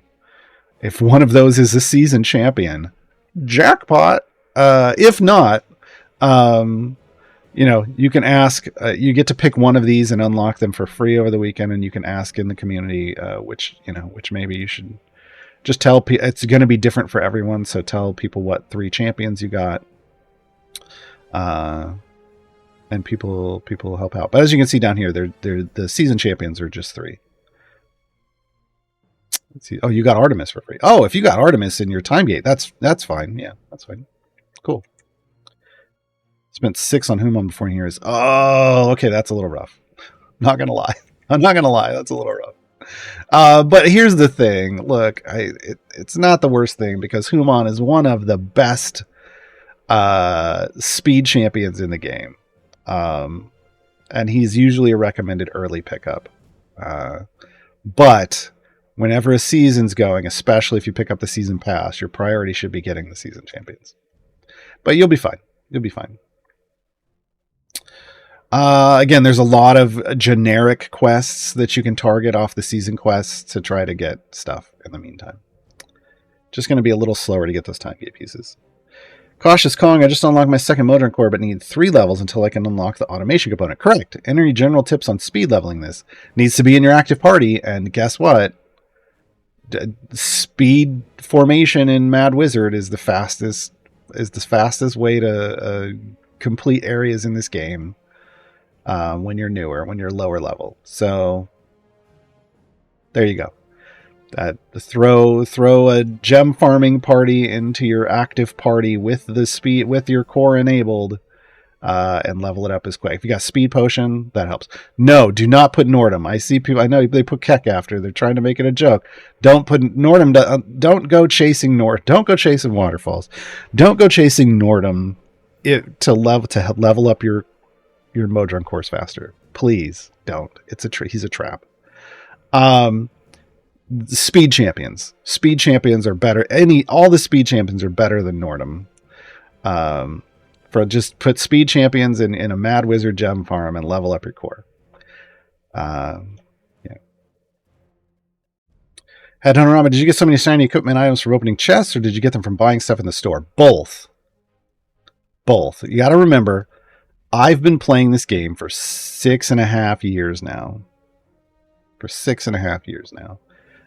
So I have had time to accrue. Well, I'm fully gilded on all my corn evergreens. That's the easy part. But also there's been time to get. I've gotten some natural shinies on chests. I've contributed to the game, supported the game, and gotten goldens. I've bought stuff and gotten potions of polish. I've gone through phases where I've had more disposable income than other times, and when I do, I tend to support the game. Right, so I've picked up lots of stuff slowly over 6.5 years. But again, you can get that same kind of power just with blacksmithing contracts. Daryl Dangerous is how I'm doing that. How do Lae'zel's straight to the point feats work? It reads 140% chance to gain 1 stack, which sounds like it does nothing. Well, what it does is it guarantees you're going to get 1 stack, and it gives you an extra percent to gain 2. When numbers go over 100% chance to do something in this game, it means there's a chance to get more. So when you get her more of her impatience stacks, which is what there's building, I believe, you basically build them up faster, and she skips areas faster. The Lurking Rider, if we still had Bardic Inspiration, what genre or style of music would you have liked for songs about Karlach and Presto? See, Karlach could go... I feel like Karlach, people might be like, oh, she wants some heavy metal. But honestly, Karlach's personality gives me a pop punk vibe. So I would shoot for something like The Regrets before they did their pop album. Like if you go back to like The Regrets Hamel Drop that they did, like stuff like back from there, from that era of the Regrets. That's because she's got this bubbly personality. And yeah, she can go hard, but to me that screams like punk, and I think she would love the regrets. So I would go regrets personally. Presto, I don't remember Presto enough. But it would have to be because it's the 80s Saturday morning cartoon. It would have to be in the style of some kind of 80s, some kind of band that was big in the 80s, and probably a pop, probably something that's, you know, something that was poppy in the 80s. Yeah. Garlic would be an Avril Lavigne fan. Yeah, I just think if you haven't heard the Regrets, then you don't know why the Regrets would be perfect for Garlic. Hold on, now I'm like, hold on. Let me get you like, because I feel like there's a song that would be perfect for Garlic.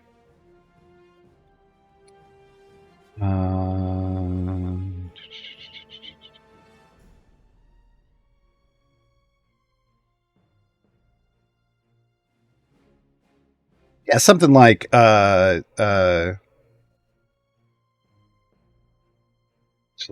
Helpless was the Hamel drop.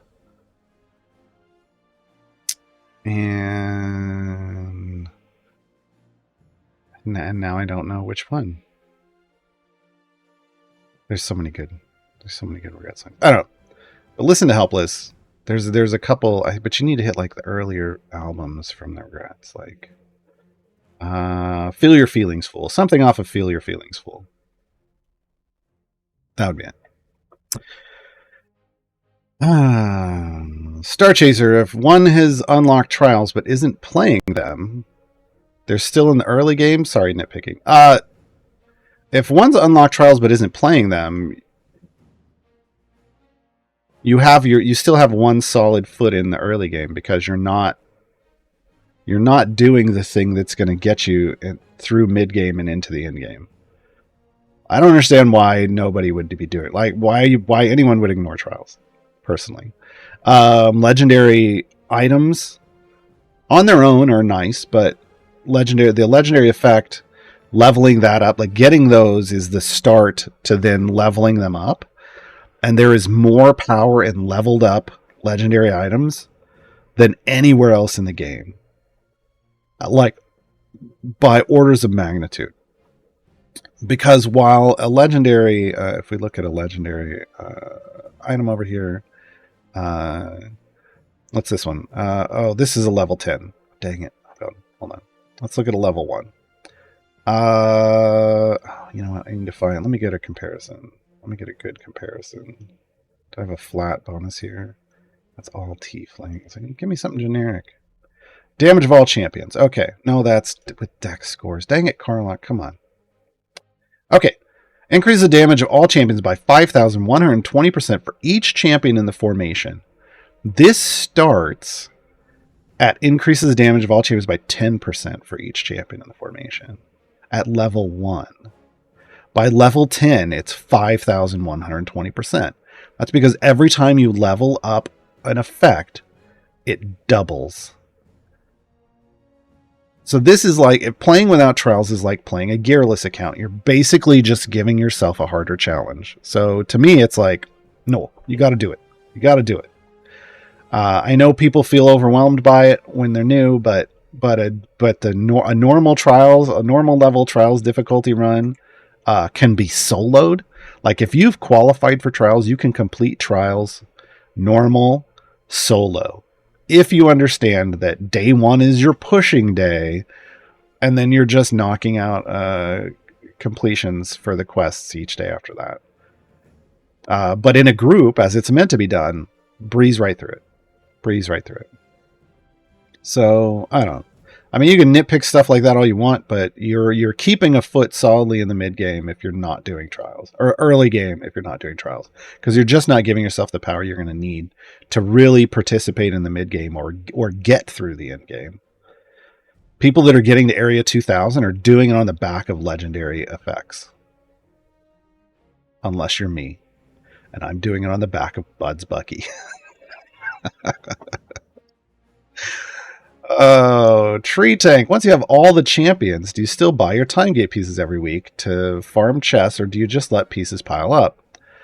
It depends. There's still another level, right? Like once you've unlocked every champion, you still are working towards getting all of those champions' gears to full epic. So purple across the board. And you're going to do that with a combination, currently with a combination of regular time gate runs, opening patron chests, and if those champions are in the season, you can get them out of season chests, right? So yeah. You're still going to buy time gate pieces. Once you're full epic across all champions, then they just build up like mine are. And I have a low amount. I have 670, but some people still buy them and they have thousands. But once you're full, once you have all the champions and you're full epic, you don't really run manual. And most people don't run manual time gates anymore. Some people do, but I think it's a waste of time personally. Everybody's going to value their time differently. Super Wheels, not sure if this was asked, but how many champions are available to unlock from campaign adventures? So, I mean, this didn't get asked. It wasn't a topic today, but let's see. We got Dritz, we got Azaka, we got Dragonbait, we got Okoria, we got Rhea, we got Xeraphon, Blushi, and Commodore Crux. So 8 from campaigns, but you can also get Hitch from the newsletter as an evergreen, and Nerds from the gem store. So currently there are 10 evergreens. Sign up for the newsletter here. Everybody should sign up. Not only do you get Hitched, you get Hitch as a champion that swaps with Delana. He's good. Early on, he's fantastic. But every week, you get a free news email with a newsletter email, and it's going to give you a free chest like this one, the Gold Fires of Ernest chest, which is this weekend. It's one of the weekend chests. And if you're someone who supports the game with cash, the smallest pack is 3. And if you have the newsletter and buy this pack, you get the sweetener, like the golden, plus you're guaranteed an epic out of your chest, because then you'll have 4 chests, and the pity timer starts at 4 for gold chests. So this 3 wouldn't get you there, but you get one from the newsletter. So just a little tiny things that help you. I used to do that all the time. I used to buy all the weekend chests. Like I used to buy 3 of the weekend chests. I got the newsletter. That's why I have so many gildings, because why not? Like it was throw $4 or $5 at the game every week at a time when I had lots of disposable income. That was easy to do, right? Lunacy and Pirate. So there's 8 available from campaigns currently. Every time they add a new campaign, they add a new evergreen unlock in that campaign, but it can take a little while. So we don't have one for Turn of Fortune's Wheel yet, because it's a brand new campaign, but eventually there will be one. Lunacy and Pirates, what will get the 5,000 areas in event adventures to tick up? I've got 3319 and seem to have been stuck there for days. That's because there isn't an event going on right now. This is an Astral Elf Emergence event. I know it's called an event, but what they mean by that are those champion delivery events. So we just had one that delivered Karlach, right? And next up is going to be the return of... no, that's not right. Is it? Oh, it is. Grand Revel. And we're going to get Presto. Is going to be the new champion. You'll see Brother Uriah and Vi show up and returning from the past. So when Grand Revel shows up on Wednesday, you'll get more credit on that quest. Enrico Suave, do you have a video on trials? There are tutorial shows that I think there's a tutorial for trials up on the CNE YouTube channel. I also have a guide for trials, like a written guide. Hold on, I can actually drop that one for you right here. Boom. My guide to Trials of Mount Tiamat. Now, keep in mind, Trials has gone through some changes and potentially will be changing again at some point in the future. But right now, that should be accurate. I haven't wanted to put a lot of work into my Trials guide because they're going to change stuff. and I don't like putting a lot of effort into something that they're just then going to turn around and change. That they're going to turn around and change. Sometimes you have to. Sometimes, sometimes we'll wait a long time for something, and I'm all like, that's it, I'm pulling the trigger just so that karma will screw me a bit and have me invest a lot of time in something, and then they change it. But at least then we get the change, right? I think you may have answered, but I missed it. I may not have. Is it worth doing anything more than the 50-70 challenge? Okay, yeah, let's talk about time gates. It is a time gate weekend, so let's throw this up. So, let me throw out some tips here. Again, I think if you're newer, asking people who to pick is a good idea. Tell people, like, to go like, for me, because everybody's going to have 3 different champions. I would say if all of these were champions I didn't own, I would say Penelope, and then in brackets, I would say I would put the number of champions I have in that slot already, because it'll tell you down below. And Zorbu and Finn, same way, because one of the things we do for new players is to try to help you make the right choices to get you to split the party first, and you need 2 champions in every slot for that. Split the party 2 needs 3 champions in every slot, so we try to help you towards those goals with our choices. If you own all the champions, then it's about who's close on their pity timer. Like Zorbu's guaranteed to get, next chest he opens, he's guaranteed to get an epic. So if you're hunting epics, that might put, that champion above the others. I have full epic on all of them. So for me, I aim for raising item levels. So this is 380, this is 205, this is 205. Wow, they're actually the same. Huh. I'm going to go Penelope. Now, once you're in here, you have 2 regular adventures, and that's, if you've never done a time gate for them before, it will be area goal 50 and area goal 75. They're really straightforward.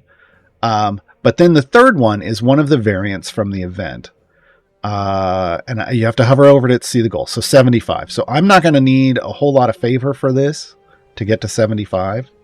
So this is pretty straightforward. But what I do is I will do a run to complete this first one and grab some favor, and then I will do this one, but I'll go past 50, and then I'll go past. I'll go as far as I can on this one to grab as much favor as possible, because that favor will convert out into other campaigns when I'm done.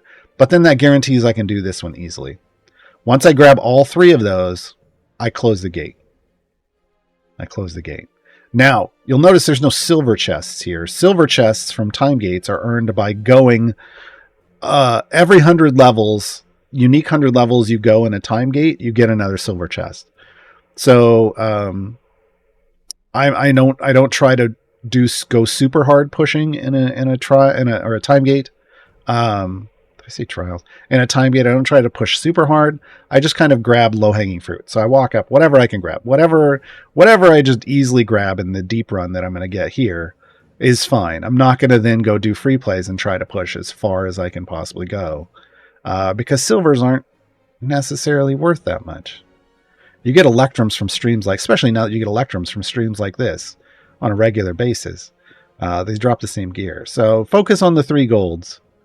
And if you don't have this champion, one of the rewards here is going to be the champion. So focus that way when you start, and you should be fine. That's going to be everything for today. Oh. Rustickenberg, does closing a time gate early do anything if you already got the gold chest? It just closes it.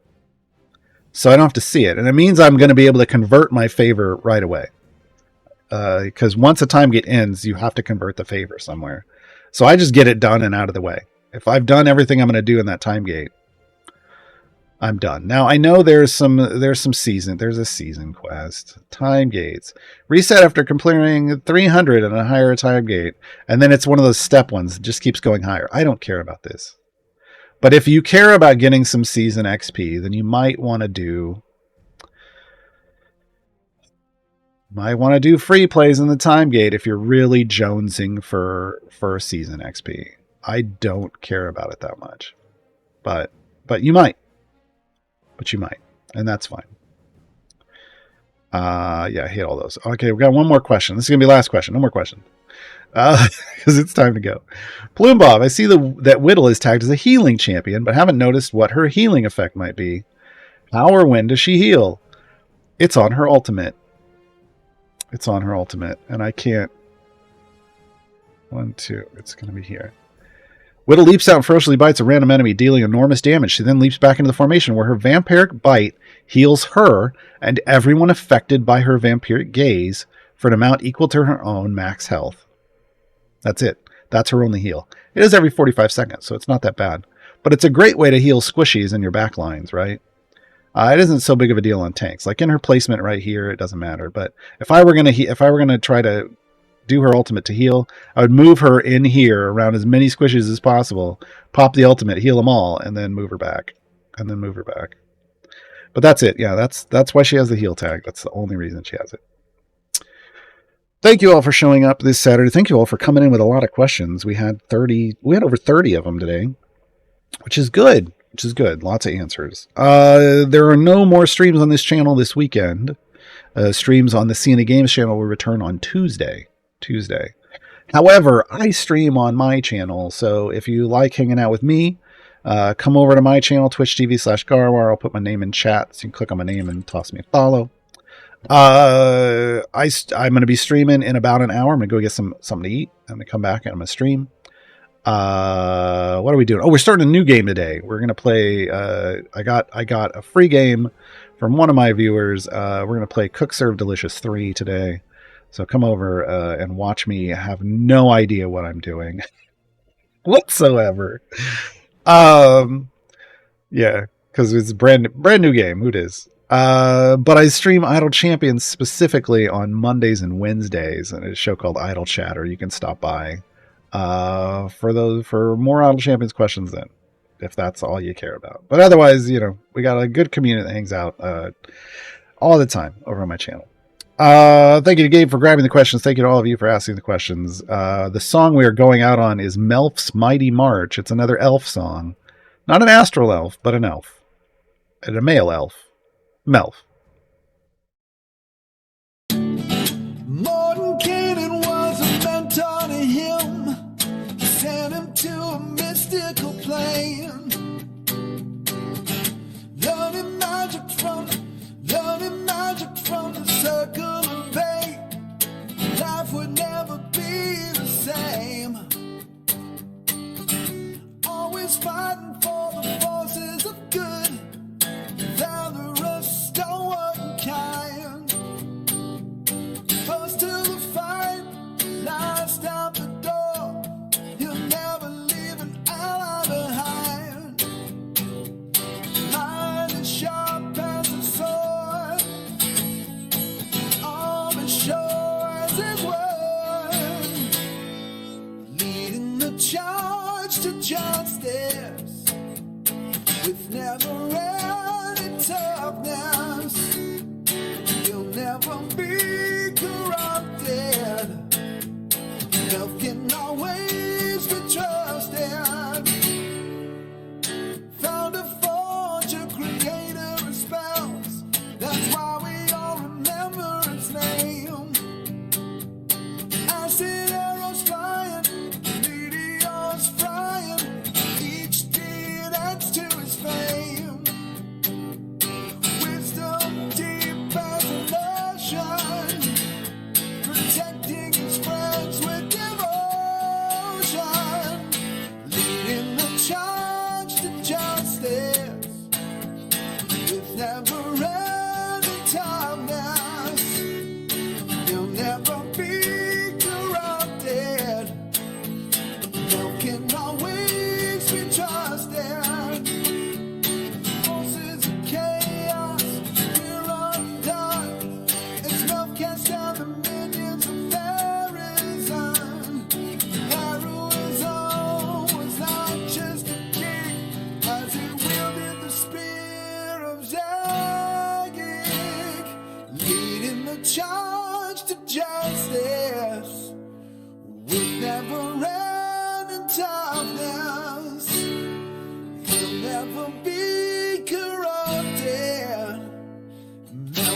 always be trusted.